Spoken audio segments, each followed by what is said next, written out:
Hi,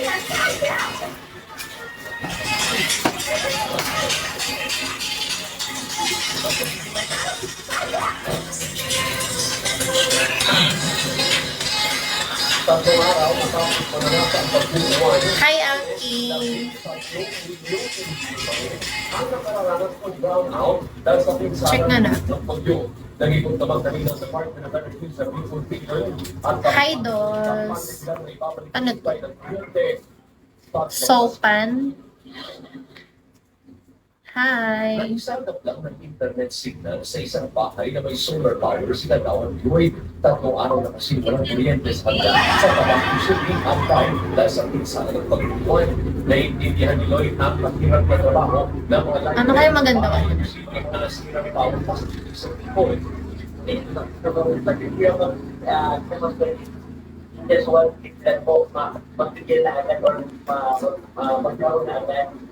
Si Unet na nasa pamarin. Pag-filter nga to. Na-charge muna sa misis na kanyang pinsa na si Grace dahil may kuryente na sa ilang bahagi ng bayan ng Milacor. Pag I wanna kuryente go po, to, I wanna to you. So, siyempre po, mag-handle po talaga pag walang kuryente. Ang laki abala po, lalo na baka sa amin. Tapos, walang tubig. Pag walang kuryente po, walang tubig. Hi, Georgie. Guys, come on, let's talk about.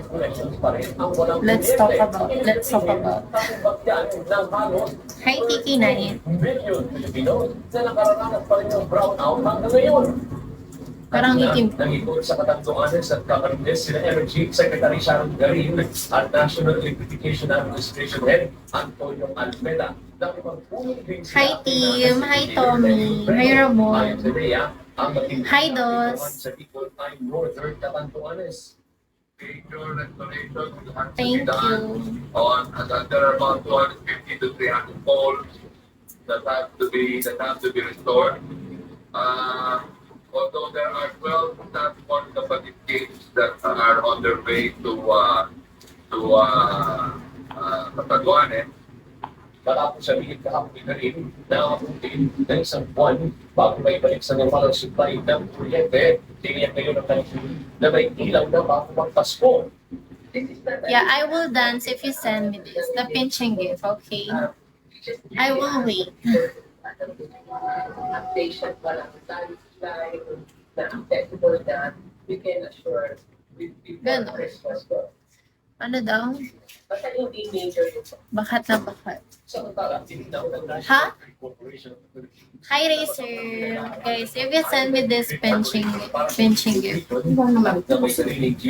you send me this pinching gift, so I will dance, okay?